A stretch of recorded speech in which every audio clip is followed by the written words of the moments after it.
नमस्कार बच्चों, मैं नीता शर्मा आज आपको कक्षा 7वीं व्याकरण पाठ में लेखन भाग का अध्ययन करवाऊंगी। तो लेखन भाग में हमने अनुच्छेद है वो पहले अपनी पीडीएफ के थ्रू अपनी कॉपी में कर लिए हैं, लेकिन फिर से मैं आपको थोड़ा रिवाइज करवा देती हूँ। आज मैं आपको अनुच्छेद समझाऊंगी और इसकी पीडीएफ जब आपके पास आ जाए तो जिन बच्चों का वर्क किया हुआ है वे वापस ना करें और जिनका नहीं किया हुआ है वो अपनी नोटबुक में नोट डाउन कर लें। तो अनुच्छेद समझाने से पहले मैं आपको यह बताना चाहती हूँ कि अनुच्छेद है वो इंग्लिश के पैराग्राफ राइटिंग का ही रूप है। जैसे इंग्लिश में आपको कोई एक टॉपिक दे दिया जाता है और उस पर आप पैराग्राफ बनाते हो, ठीक उसी तरीके से हिंदी में भी आपको टॉपिक दे दिया जाता है जिसपे आपको अपनी तरफ से 8 या 10 लाइनें उस टॉपिक के ऊपर लिखनी होती है। तो उस टॉपिक के इर्द गिर्द ही हमारी लाइनें घूमनी चाहिए, उस टॉपिक से हटकर हमारी लाइनें नहीं जानी चाहिए। तो आइए हम अनुच्छेद में ये सब चीजें पढ़ते हैं। ये देखिए अनुच्छेद लेखन यानी पैराग्राफ राइटिंग। एक ही अनुच्छेद में अपने विचारों को लिखना क्या कहलाता है? अनुच्छेद लेखन कहलाता है।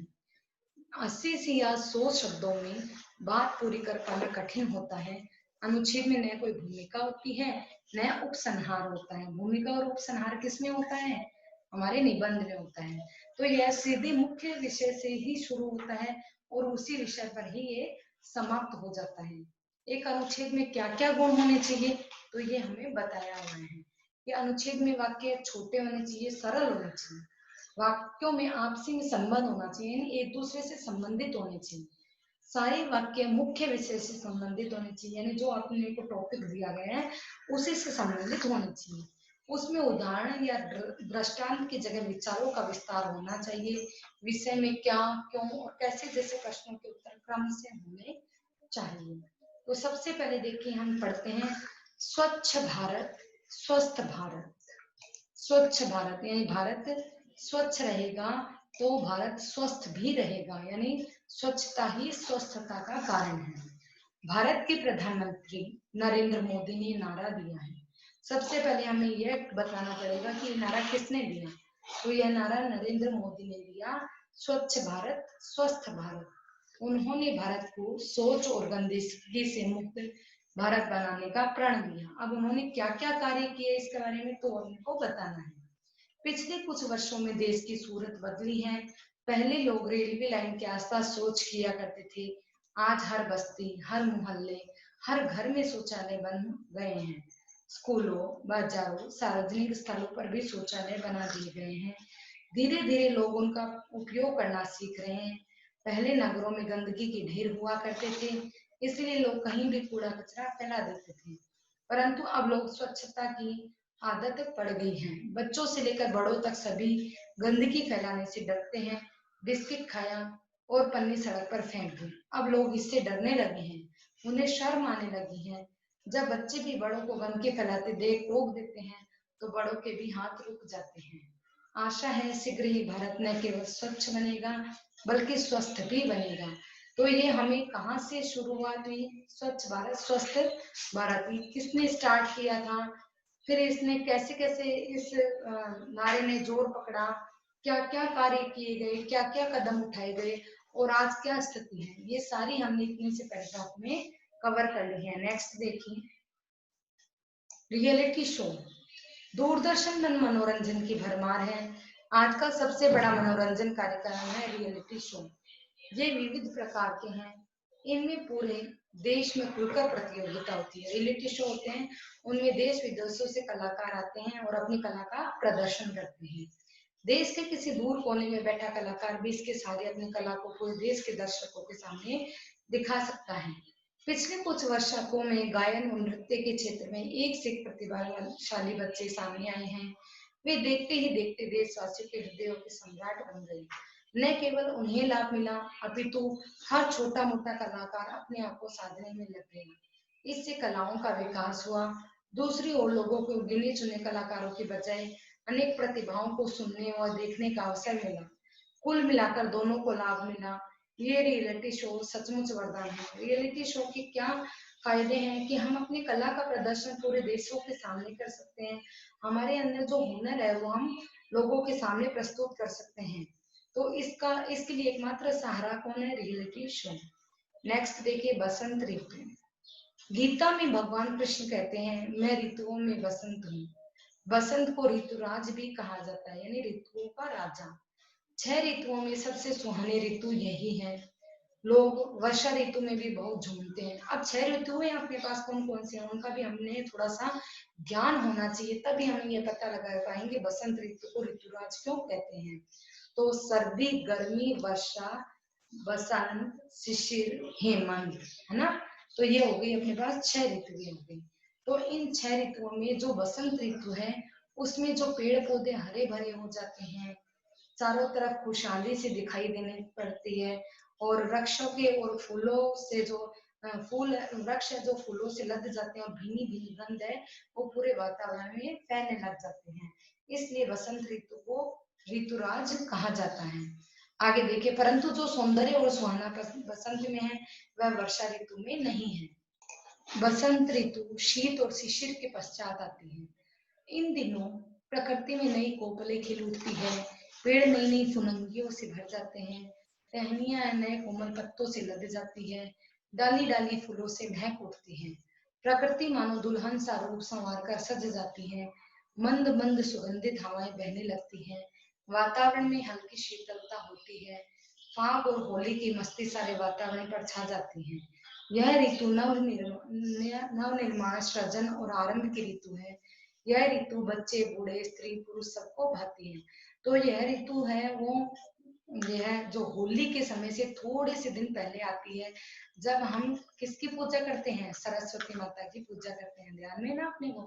तो उस समय का जो वातावरण होता है वो बहुत मन को भाने वाला वातावरण होता है।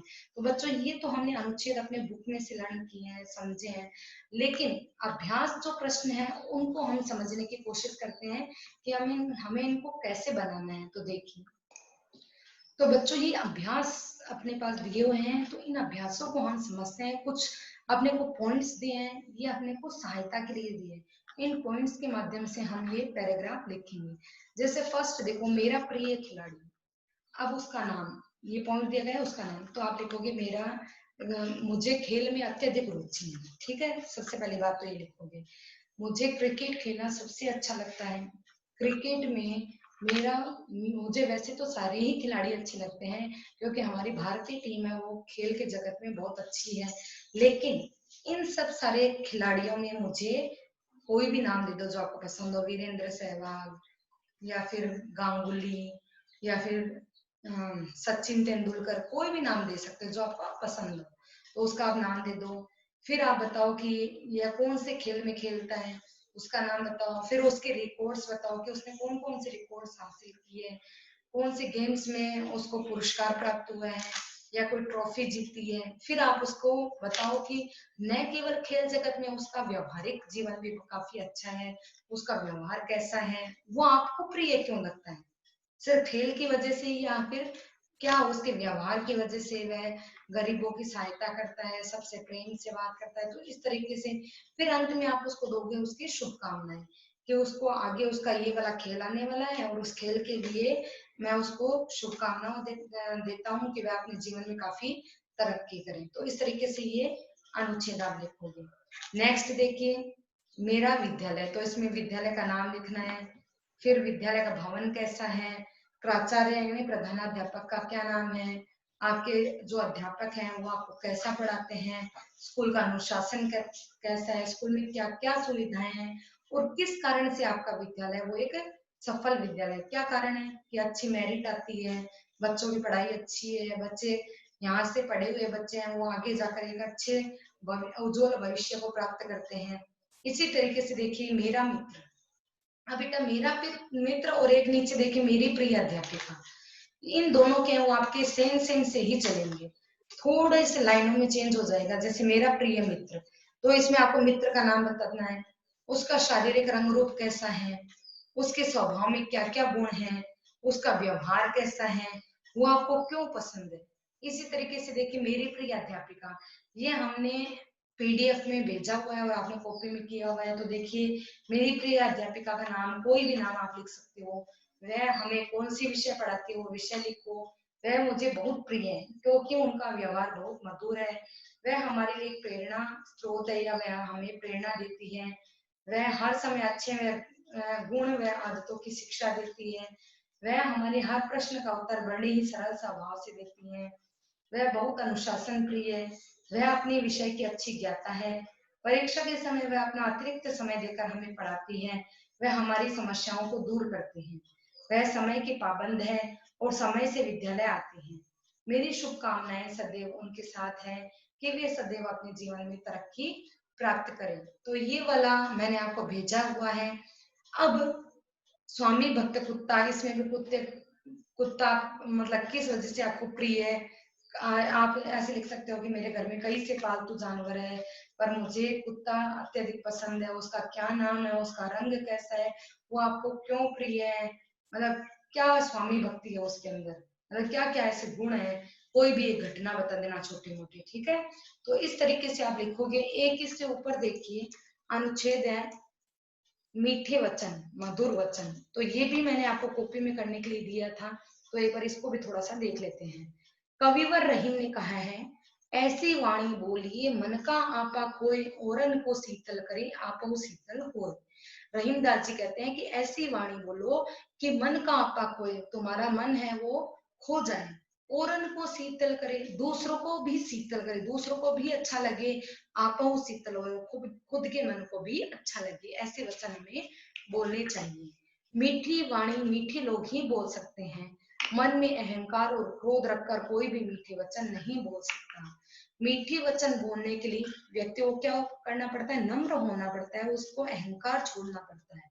अहंकार छोड़ने के लिए सबसे प्रेम करना आवश्यक है। सूरज को चमकते देखा तो उसके प्रति प्रेम, फूल खिलते देखा तो उसके प्रति प्रेम, किसी को हंसते गुनगुनाते देखा तो उसके प्रति प्रेम, किसी को संकट में देखा तो उसकी परवाह, बस ऐसे ही प्रेम हो जाता है। जो मनुष्य दूसरों को अपनाता है, दूसरों के सुख देखकर खिल उठता है और दुख देखकर रो पड़ता है, वही मीठे वचन बोल सकता है। यानी जिस व्यक्ति के अंदर सहानुभूति की भावना हो, वही व्यक्ति मीठे वचन बोल सकता है। अतः मीठे वचन बोलना बहुत आसान है। दूसरों के हो जाओ, आपके मुंह से अमृत निकलेगा। मीठे वचनों का दुश्मन है मैं। अब यहाँ पर मैं किसके लिए आया गया है, मैं अहंकार के लिए आया है। जिसके मन में अहंकार आ जाए, उसके मन में बहने वाले मीठे वचनों का सरोवर सूख जाता है। इसलिए गीत भी में कहा गया है, ये जिंदगी उसी की है जो किसी का हो गया, प्यार ही में खो गया। अर्थात जो दूसरों के लिए सदैव प्रयत्न करता है, वही अपनी जिंदगी में आगे बढ़ता है। और एक दोहा कबीर जी ने बताया है कि मैं जो चीज होती है, अहंकार होती है, माला फेरत जुग भया गया न मन का फेर, कर का मन का छाड़ के मन का मन का फेर। अब इसमें कबीरदास जी क्या कहते हैं कि मुझे माला फेरते हुए पूरा जुग बीत गया, गया न मन का फेर, लेकिन मेरे मन के अंदर जो अहंकार था वो तो नहीं मिटा। मन का छाड़ के मन का फेर, यानी मन के अंदर जो तुम्हारा मैल है उसको तुम छाड़ो, यानी दूर करो, फिर तुम माला फेरो, फिर तुम देखना तुम्हें ईश्वर स्पष्टतया दिखाई देंगे। यानी तुम माला तो फेर रहे हो, लेकिन जो तुम्हारा मन है उसके अंदर तो अहंकार भरा पड़ा है। जब तुम अपने मन के मैं को दूर करोगे, तब अहंकार मिटेगा। जब मैं था तब हरि नहीं, अब हरि है मैं न, सब अंधियारा मिट गया जब दीपक देखा माही। जब हरि था तब मैं नहीं, यानी जब मेरे अंदर मैं की भावना थी तब मुझे हरि नहीं दिखाई देते थे। मैं यानी अहंकार, जब मेरे अंदर अहंकार था तो मुझे हरि नहीं दिखाई देते थे, ईश्वर दिखाई नहीं देते थे। लेकिन अब मेरे अंदर अहंकार की भावना मिट चुकी है, तब मेरे अंदर मुझे क्या दिखाई देने लग गए, ईश्वर दिखाई देने लग गए और प्रकाश फैल गया है। तो इस प्रकार बच्चों, ये मधुर वचन और मेरी प्रिय अध्यापिका, ये दो अनुच्छेद आप अपनी पुस्तिका में लिखोगे। लेकिन इसके अतिरिक्त ये जो अभ्यास है, इनको आप अपने आप करने की भी कोशिश करो, जिससे कि आपको एग्जाम में दिक्कत ना हो। धन्यवाद।